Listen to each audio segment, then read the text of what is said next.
जय हिंद साथियों, बहुत बहुत स्वागत है आपका अरुणोदय क्लासेस के इस परिवार में। साथियों, मैं अरुण कुमार आर्य, जैसा कि आपको पूर्व में अवगत है, मैं चर्चा करता हूं हर रोज के महत्वपूर्ण करंट अफेयर के प्रश्नों पर। तो साथियों, 1 नवंबर 2022 से हमारी करंट अफेयर की श्रृंखला प्रारंभ हो गई थी। उसी सीरीज को, उसी श्रृंखला को आगे बढ़ाते हुए आज हम चर्चा करेंगे 6 नवंबर के महत्वपूर्ण करंट अफेयर के प्रश्नों पर। यानी कि हम चर्चा करेंगे 6 नवंबर के महत्वपूर्ण करंट अफेयर के प्रश्नों पर। तो साथियों, इसी सीरीज को आगे बढ़ाते हुए देर न करते हम शुरुआत करते हैं आज के प्रश्नों की श्रृंखला। आपका पहला प्रश्न आपकी स्क्रीन पर है। हाल ही में चल रहे ऑपरेशन विजिलेंट स्टार्म का आयोजन कहां किया गया? कौन सा ऑपरेशन? ऑपरेशन विजिलेंट स्टार्म का आयोजन कहां किया गया? आपका ऑप्शन ए है जापान, आपका ऑप्शन बी है चीन, आपका ऑप्शन डी सी है अमेरिका, या आपका ऑप्शन डी है दक्षिण कोरिया। साथियों, ऑपरेशन विजिलेंट स्टार्म का जो आयोजन किया गया है वो किया गया है कहां? दक्षिण कोरिया में। कहां? दक्षिण कोरिया में। चलिए हम जान लेते हैं खबर फर्स्ट के रूप में, खबर पहली के रूप में ऑपरेशन विजिलेंट के विषय में। ऑपरेशन विजिलेंट स्टार्म, ये है आपका ऑपरेशन विजिलेंट स्टार्म। किसके मध्य हुआ है साथियों? ये हुआ है अमेरिका और दक्षिण कोरिया के मध्य। एक युद्ध प्रैक्टिस है ना, सैनिक युद्ध अभ्यास है। किसके मध्य हुआ है? अमेरिका और दक्षिण कोरिया के मध्य। 5 दिवसीय ये युद्ध रहा और इसमें 240 युद्धक विमान हिस्सा लेंगे। इसमें 240 विमान युद्धक विमान हिस्सा लेंगे। ऑपरेशन विजिलेंट स्टार्म किसके मध्य? दक्षिण कोरिया और अमेरिका के मध्य। किसके मध्य? अमेरिका वर्सेस दक्षिणी कोरिया। अमेरिका वर्सेस दक्षिणी कोरिया के मध्य आयोजन हुआ है ऑपरेशन विजिलेंट स्टार्म। ठीक है दोस्तों, चलिए बढ़ते हैं अपने नेक्स्ट प्रश्न की ओर। हमारा अगला प्रश्न है, हाल ही में लॉन्च हुई बियोडो नेविगेशन प्रणाली, कौन सी नेविगेशन प्रणाली? बियोडो नेविगेशन प्रणाली किस देश की है? आपका ऑप्शन ए है भारत, आपका ऑप्शन बी है अमेरिका, आपका ऑप्शन सी है चीन, या आपका ऑप्शन डी है दक्षिण कोरिया। तो साथियों, जो बियोडो नेविगेशन प्रणाली है वो है चीन की। तो आपका ऑप्शन सी सही हो जाएगा। बियोडो नेविगेशन प्रणाली के विषय में थोड़ा सा और जानेंगे, गहनता से जानेंगे इसके नेविगेशन प्रणाली के विषय में। बियोडो क्या है? एक नेविगेशन प्रणाली है। यह है बियोडो नेविगेशन सैटेलाइट सिस्टम। ये चीनी भाषा में लिखा हुआ है, इसको आप पढ़ लीजिएगा। ठीक है साथियों, बियोडो नेविगेशन सैटेलाइट सिस्टम कहाँ का है? चीन का है। क्या है? एक नेविगेशन सिस्टम है, एक नेविगेशन प्रणाली है। इसको थोड़ा सा और जानेंगे। चीन की एक स्वदेशी उपग्रह नेविगेशन प्रणाली है। स्वदेशी यानी कि चीन द्वारा ही निर्मित है। स्वदेशी उपग्रह प्रणाली है बियोडो। इसका काम क्या है? ये कक्षा में 30 उपग्रहों का एक समूह है। जो नेविगेशन प्रणाली है बियोडो, वो क्या है? 30 उपग्रहों का एक समूह है जो स्वतंत्र रूप से चीन द्वारा निर्मित और संचालित है। और साथियों, इसका जो प्रयोग है ना, वो आधे से अधिक देश कर रहे हैं। इस नेविगेशन सिस्टम का चीन के साथ साथ अन्य देश भी इसका उपयोग कर रहे हैं। कौन सी प्रणाली? चीन की बियोडो नेविगेशन प्रणाली। साथियों, और भी अन्य नेविगेशन प्रणालियां हैं, जैसे जीपीएस है। कौन सी? जीपीएस। वो किसकी नेविगेशन प्रणाली है? वो है साथियों अमेरिका की। वो किसकी नेविगेशन प्रणाली है? वो है साथियों अमेरिका की। ठीक है। और नाविक है। कौन सी? नाविक। तो नाविक जो नेविगेशन प्रणाली है वो कहाँ की है? भारत की। जो नाविक नेविगेशन प्रणाली है वो है अपना प्यारा भारत की, जो कि किस में प्रयोग होती है? इंडियन नेवी के नेविगेशन सिस्टम में। जो कि किस में प्रयोग होती है? इंडियन नेवी के नेविगेशन सिस्टम में। ठीक है साथियों, रूसी ग्लानोसी, जो रूसी ग्लानोसी है वो किसकी है? रूस की। रूसी ग्लानोसी, रूसी ग्लानोसी, ये भी एक नेविगेशन सिस्टम है, नेविगेशन प्रणाली है। तो रूसी ग्लानोसी जो है वो किसकी है? रूस की। वो किसकी है साथियों? रूस की नेविगेशन प्रणाली है ये रूसी ग्लानोसी। ठीक है दोस्त साथियों, और जो गैलीलियो है, गैलीलियो है यूरोपीय संघ की। कौन सी? गैलीलियो। गैलीलियो वो नेविगेशन प्रणाली है, वो किसकी है? यूरोपीय संघ की। कौन सी नेविगेशन प्रणाली? गैलीलियो नेविगेशन प्रणाली। वो किसकी है? यूरोपीय संघ की। किसकी है साथियों? यूरोपीय संघ की। ये जो नेविगेशन प्रणालियां हैं, इनका अलग अलग देश अपने अलग अलग संचार माध्यम के रूप में करते हैं। ठीक है साथियों, मैंने आपको सारी नेविगेशन प्रणालियां बता दी हैं। चलिए अब हम बढ़ते हैं अपने नेक्स्ट और अगले प्रश्न की ओर। हमारा अगला प्रश्न है, हाल ही में चर्चा में रहे श्याम शरण नेगी। कौन? श्याम शरण नेगी का निधन हो गया है, वो दोस्तों किस राज्य से संबंध रखते हैं? वो किस राज्य से संबंध रखते हैं? आपका ऑप्शन ए है उत्तराखंड, आपका ऑप्शन बी है मिजोरम, या आपका ऑप्शन सी है हिमाचल प्रदेश, आपका ऑप्शन डी है जम्मू कश्मीर। साथियों, अभी हमने श्याम शरण नेगी के विषय पर 3 नवंबर को चर्चा करी थी और ये प्रश्न फिर चर्चा में आया है। जानते हैं किस लिए? क्योंकि इनका निधन हो गया है। जो हमने 3 नवंबर को इस प्रश्न के विषय पर चर्चा करी थी, वो इन्होंने अपना 34वीं विधानसभा में अपना वोट डाला था, क्योंकि ये सबसे उम्रदराज व्यक्ति हैं वोट डालने के माध्यम में। और सबसे पहला भी जो वोटर हैं वो कौन है? श्याम शरण नेगी। तो साथियों, ये आते हैं हमारे हिमाचल प्रदेश से। कौन से राज्य से आते हैं ये?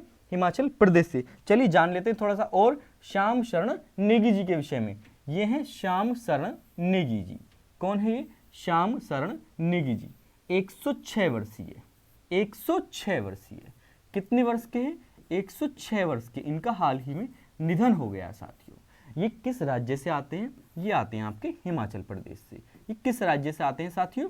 ये आते हैं आपके हिमाचल प्रदेश से। किस राज्य से? हिमाचल प्रदेश से।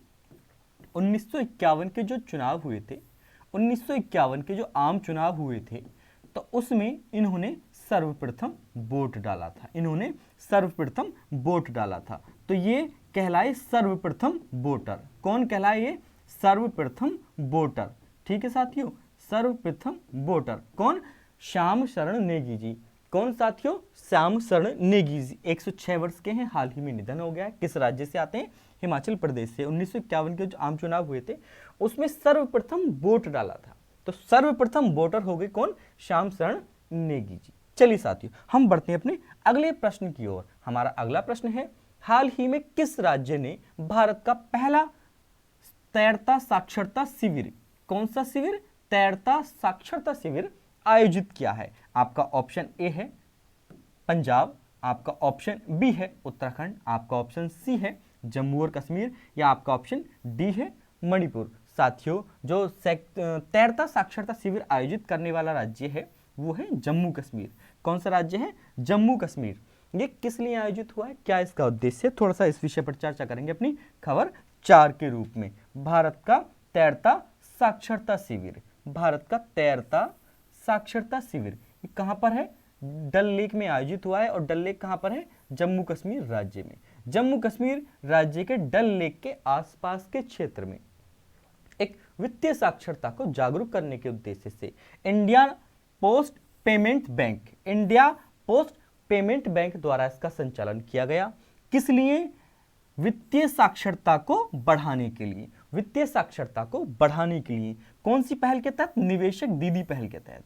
निवेशक दीदी पहल। निवेशक दीदी पहल एक ऐसी एक पहल है, वहां के आसपास की महिलाओं की एक पहल है जो कि इंडियन पोस्ट पेमेंट बैंक के द्वारा आयोजित करवाई जा रही है, निवेशक दीदी पहल। और उन महिलाओं से जो निवेशक दीदी पहल के अंतर्गत जो उसमें शामिल महिलाएं हैं, उनमें वित्तीय साक्षरता को प्रमोट करने के लिए जो आसपास के क्षेत्र हैं डल लेक के, जम्मू कश्मीर के, तो ये महिलाएं वहां पर जाएंगी और वित्तीय साक्षरता के विषय में, जैसे इंडियन पोस्ट पेमेंट बैंक है, आप पेमेंट या आप जो अकाउंट कहाँ खुलवा सकते हैं, किस किस तरह से पैसे का आहरण कर सकते हैं, उन सब में वित्तीय साक्षरता, आपको अकाउंट खुलवाने में क्या कितनी धनराशि जमा करनी पड़ती है, फ्री में खुलता है अकाउंट या किस पेमेंट पर खुलता है, कौन कौन से अकाउंट के टाइप होते हैं, अगर हम कुछ इसमें जमा करते हैं तो क्या हमें इंटरेस्ट मिलता है। तो जितनी भी फाइनेंशियल जानकारी है, वित्तीय साक्षरता है, उसको बढ़ाने के लिए, उसको लोगों को पहुंचाने के लिए, जागरूक करने के लिए, वहां के लोगों को, वहां की महिलाओं को जागरूक करने के लिए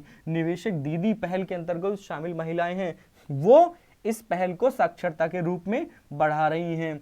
तो और जो खास बात यह है कि वहां पर तैरकर, यानी तैर का मतलब फ्लोटिंग के जरिए, यानी नाव के जरिए, नाव में बैठकर ये एक शिविर का आयोजन इन्होंने किया है। तो पहला जो तैरता नाविक साक्षरता शिविर है वो साथियों कहां लगा है? जम्मू कश्मीर में। कहां लगा है? जम्मू कश्मीर में, डल लेक पर। डल लेक के विषय में आप अच्छे से जानते होंगे। डल लेक, डल लेक साथियों कहां है? जम्मू कश्मीर में। साथियों कहां है? जम्मू कश्मीर में। जम्मू और कश्मीर में, जम्मू और कश्मीर में। कौन सी लेक? डल लेक। अच्छा, जम्मू और कश्मीर की और लेकों के बारे में मुझे थोड़ा सा कमेंट बॉक्स में बताइए, ठीक है साथियों। चलिए अब हम चर्चा करेंगे आज के अपने अगले प्रश्न की ओर। आपका अगला प्रश्न है, हाल ही में आयोजित 24वें विश्व संचार पुरस्कारों में, कौन से पुरस्कार, विश्व संचार पुरस्कारों में किस कंपनी ने क्लाउड नेटिव अवार्ड जीता है, किस कंपनी ने क्लाउड नेटिव अवार्ड जीता है? आपका ऑप्शन ए है एयरटेल, आपका ऑप्शन बी है जियो, आपका ऑप्शन सी है बीआई, या आपका ऑप्शन डी है अन्य। साथियों, अभी हाल ही में लंदन में 24वीं विश्व संचार पुरस्कार, एक विश्व संचार समारोह आयोजित किया गया था, प्रतियोगिता आयोजित की गई थी। उसमें क्लाउड नेटिव अवार्ड, कौन सा, क्लाउड नेटिव अवार्ड जो दिया गया है वो किसको दिया गया है? वो दिया गया है साथियों जियो को। किसको दिया गया है? वो दिया गया है साथियों जियो को। किसको? जियो कंपनी को क्लाउड नेटिव अवार्ड दिया गया है। तो आपका ऑप्शन बी सही हो जाएगा। चलिए थोड़ा सा जान लेते हैं ये वर्ल्ड कम्युनिकेशन अवार्ड्स 2022 के विषय में, विश्व संचार पुरस्कार 2022 के विषय में जानेंगे। ये इनका आयोजन कहाँ किया गया साथियों? इनका आयोजन किया गया लंदन में। इनका आयोजन कहाँ किया गया? लंदन में। World communication award, world communication award, इनका आयोजन कहाँ किया गया साथियों? लंदन में। ठीक है, और उसी में से एक पुरस्कारों में से जो यहाँ पर आयोजित पुरस्कार प्रतियोगिता थी, उन्हीं में से एक पुरस्कार जिसका नाम है क्लाउड नेटिव अवार्ड, ये किसको दिया गया साथियों? ये दिया गया जियो को। ये किसको दिया गया साथियों? ये दिया गया जियो को। और आप जल्दी से जो जियो है इसके जो सीईओ हैं वो मुझे बता दीजिए। जियो के सीईओ मुकेश अंबानी, नहीं, उनके सुपुत्र आकाश अंबानी। कौन? उनके सुपुत्र आकाश अंबानी कौन बने हैं? जियो के सीईओ। कौन बने हैं? जियो के सीईओ।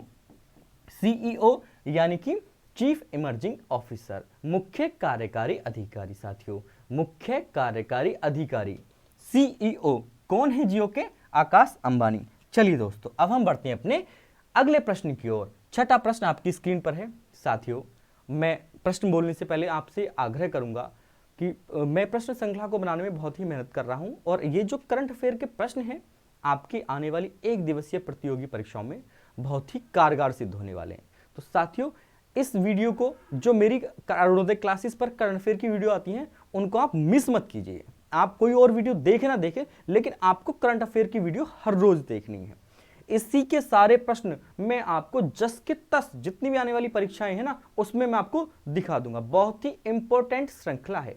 तो जिसने अभी तक चैनल को सब्सक्राइब नहीं किया है, चैनल को सब्सक्राइब कर दीजिए, और अरुणोदय क्लासेस करंट अफेयर आप सर्च करिए यूट्यूब पर, और सुबह में ये 8-9 बजे वीडियो डल जाती है, इसको आप मिस मत कीजिएगा, हर रोज वीडियो देखे करिएगा। ठीक है साथियों, चलिए हम बढ़ते हैं अपने नेक्स्ट प्रश्न की ओर। नेक्स्ट प्रश्न है हमारा, हाल ही में किस राज्य सरकार ने स्कूली छात्रों के लिए 10 मिनट का योग अनिवार्य कर दिया गया है? 10 मिनट का योग अनिवार्य कर दिया गया है। साथियों, आपको पता है योग सभी को करना चाहिए, स्वस्थ जीवन का एक अमूल अंग है योग। तो प्रेयर से पहले, प्रार्थना से पहले, यानी कि प्रार्थना में ही शामिल कर दिया, प्रार्थना का एक अंग बना दिया गया है। वो किस सरकार ने बनाया है? आपका ऑप्शन ए है उत्तर प्रदेश, आपका ऑप्शन बी है उत्तराखंड, आपका ऑप्शन सी है तमिलनाडु, या आपका ऑप्शन डी है कर्नाटक। तो साथियों, छात्रों के लिए 10 मिनट का योगा वो प्रसाद के रूप में कौन सी सरकार देगी? वो देगी कर्नाटक सरकार, वो देगी कर्नाटक सरकार।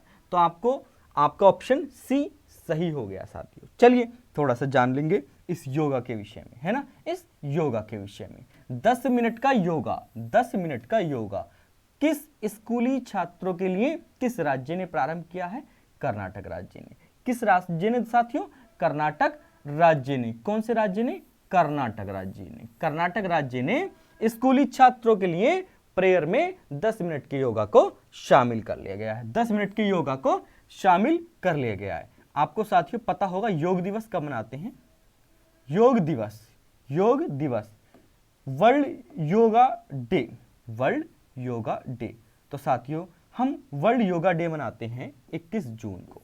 हम विश्व योग दिवस मनाते हैं साथियों 21 जून को। विश्व योग दिवस, विश्व योग दिवस कब मनाते हैं साथियों? हम मनाते हैं 21 जून को, 21 जून को। ठीक है साथियों, अब आप मुझे बताइए, हाल ही में जो विश्व योग दिवस मनाया गया है उसकी थीम क्या रही है? उसकी थीम क्या रही है? तो साथियों जो उसकी थीम रही है वो रही है योगा फॉर ह्यूमैनिटी। थीम कौन सी? 2022 की थीम, 2022 की किसकी? विश्व योग दिवस की। तो साथियों थीम रही है वो रही है yoga for humanity, yoga for humanity, yoga for humanity, yoga for humanity, मानवता के लिए योगा, मानवता के लिए योगा। 2022 के विश्व योग दिवस की थीम कौन सी है साथियों? Yoga for humanity, yoga for humanity. चलिए अब हम बढ़ते हैं अपने नेक्स्ट प्रश्न की ओर। नेक्स्ट प्रश्न आपका स्क्रीन पर है। हाल ही में इजराइल के नए प्रधानमंत्री के रूप में कौन नामित हुए हैं? इजराइल के प्रधानमंत्री के रूप में यार लैपिड, आपका ऑप्शन ए है यार लैपिड, आपका ऑप्शन बी है नेतान्याहू, आपका ऑप्शन सी है बेजेलिल स्मोट्रिच और आपका ऑप्शन डी है बेनी गैंट्स। तो साथियों आपको पता होगा इजराइल में अभी पीएम इलेक्टेड किए गए हैं, है ना? तो उसमें कौन नामित किए गए हैं? Netanyahu, Benjamin Netanyahu. आपका ऑप्शन बी सही हो गया साथियों, बेंजामिन नेतान्याहू कौन बने हैं? इजराइल के प्रधानमंत्री, इजराइल के प्रधानमंत्री नियुक्त हुए हैं कौन? Benjamin Netanyahu. ठीक है साथियों, चलिए अब हम बढ़ते हैं अपनी नेक्स्ट प्रश्न की ओर। नेक्स्ट प्रश्न आपका स्क्रीन पर है। हाल ही में किस साहित्य के ए सेतुमाधवन, कौन? ए सेतुमाधवन ने प्रसिद्ध एजुथाचन पुरस्कार से नवाजा गया है? हाल ही में किस साहित्य के ए सेतुमाधवन ने प्रसिद्ध एजुथाचन पुरस्कार से नवाजा गया है? तो साथियों जो ए सेतुमाधवन हैं वो कौन से साहित्य से संबंध रखते हैं? आपका ऑप्शन ए है केरल, आपका ऑप्शन बी है तमिलनाडु, आपका ऑप्शन सी है मलयालम या आपका ऑप्शन डी है उड़िया। तो साथियों जो ए सेतुमाधवन हैं उनको अभी हाल ही में एक नोबेल पुरस्कार दिया गया है एजुथाचन। कौन सा पुरस्कार? एजुथाचन। तो वो हैं मलयालम साहित्यकार। वो कौन से साहित्यकार हैं? ए सेतुमाधवन मलयालम साहित्यकार, मलयालम साहित्यकार, नोवेलिस्ट सेतु विंस एजुथेचन पुरस्कार 2022। ये कौन से साहित्यकार हैं? मलयालम साहित्यकार। साथियों ये हैं मलयालम साहित्यकार, इनको मिला है एजुथाचन पुरस्कार, एजुथाचन पुरस्कार, एजुथाचन पुरस्कार। क्या है एजुथाचन पुरस्कार? अभी मैं बताऊंगा इसके विषय में। एजुथाचन पुरस्कार साथियों जो एजुथाचन पुरस्कार है वो केरल साहित्य का बहुत प्रसिद्ध पुरस्कार है। केरल साहित्य के क्षेत्र में यानी कि जो उच्च शिक्षा को प्रमोट करने के लिए केरल साहित्य अकेडमी इस पुरस्कार को देती है। केरल साहित्य अकेडमी, केरल साहित्य अकेडमी इस पुरस्कार को देती है। केरल साहित्य अकेडमी इस पुरस्कार को देती है उच्च शिक्षा को प्रमोट करने के लिए। उच्च शिक्षा को प्रमोट करने के लिए केरल साहित्य अकेडमी द्वारा एजुथाचन पुरस्कार दिया गया है। किसको? सेतु को। इनका जो पूरा नाम है वो है ये ए सेतुमाधवन, ए सेतुमाधवन, ए सेतुमाधवन, ए सेतुमाधवन, ए सेतुमाधवन। इनको दिया गया है प्रसिद्ध एजुथाचन पुरस्कार, इनको दिया गया है प्रसिद्ध एजुथाचन पुरस्कार। ये मलयालम साहित्यकार हैं। ठीक है साथियों, इसी के साथ हम आज की प्रश्न श्रृंखला को समाप्त करते हैं।